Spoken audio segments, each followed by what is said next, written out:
told we're doing a typical Fifth Fleet deployment, and that was the plan until we entered the Red Sea. This is my first destroyer deployment, so I really didn't know what to expect, and I don't think anybody expected this one. No, nothing like this ever crossed my mind.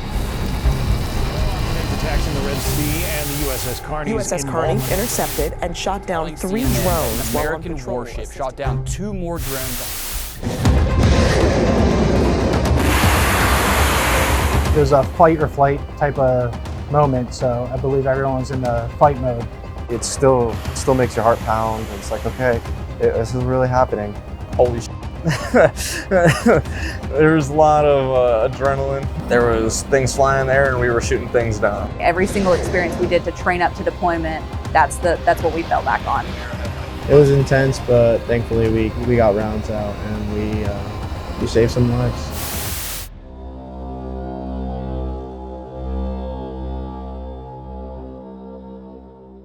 This morning, the USS Carney will embark on a 6-month deployment, and the destroyer is going to leave from Naval Station Mayport and will visit the U.S. naval fleets in the Middle East, Mediterranean, giving maritime security.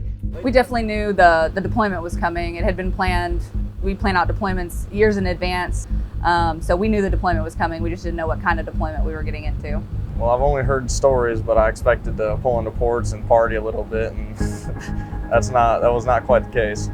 You hit ports, you do set up the coast, maybe do BMD or something like that, and then you go home.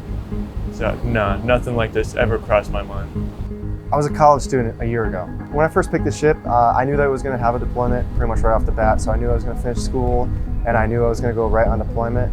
I didn't know what to expect. This is my first destroyer deployment, so I really didn't know what to expect, so I kind of had an open mind, and I don't think anybody expected this one. Orange is back full eye. So once we got on deployment and they briefed us on where we're going, that's when we had an idea of where we're going to be operating for the remaining of our deployment. It was pretty early on.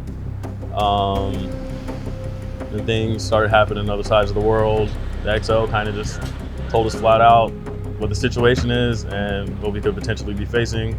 And at that point, the crew just started to get ready. In the middle of the Suez, I had heard rumors that, something might happen when we get to the Suez, but it was one of those things I kind of just chalked up to, it's probably just deployment rumors. In life you never really expect certain things or those bizarre encounters you read in the newspapers, on the news, to actually happen to you.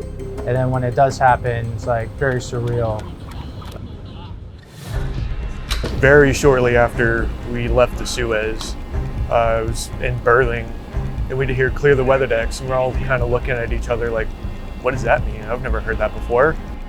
Well, obviously, first we heard the missiles, and then once I heard 5-inch shooting, I ran into combat, started getting stuff done. Tensions in the nearby Red Sea. A U.S. warship shot down 14 drones fired by suspected Houthi rebels in Yemen. We're going to head to the Red Sea. Houthi rebels have been attacking ships there, of course. This map shows you where the attacks on ships have been over recent months, since mid-November. You can see most of them are in the Red Sea. These attacks are a clear example of terrorism, violation of international law, and a major threat to innocent lives and to global commerce.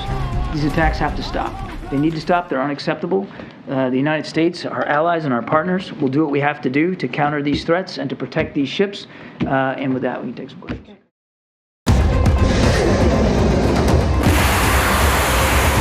I think maybe the first night was probably the most intense, just because we had never done anything like this before. We've only trained to it, and now this is real world.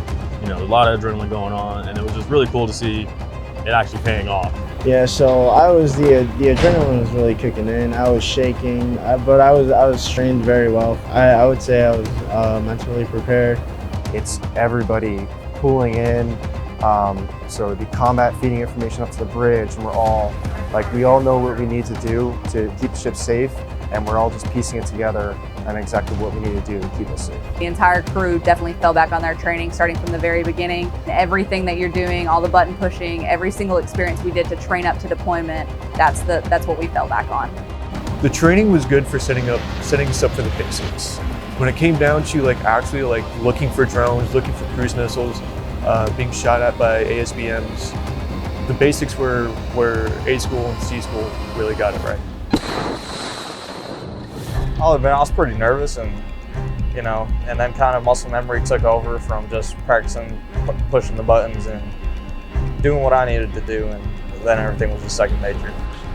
Not saying we got used to it. It was all new. We weren't expecting it to happen, but once we started reacting, and it kind of became our battle rhythm of this is how we're going to operate out here on deployment in a combat scenario, we kind of got used to the day-to-day and how that looked. So any engagement that happened, the commanding officer would come down to combat, and the executive officer would go on the bridge.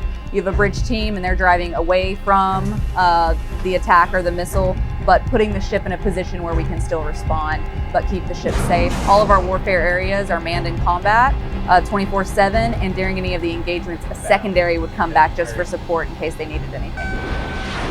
We all talk, communicate, which is the biggest piece of all this is communication and helping each other out.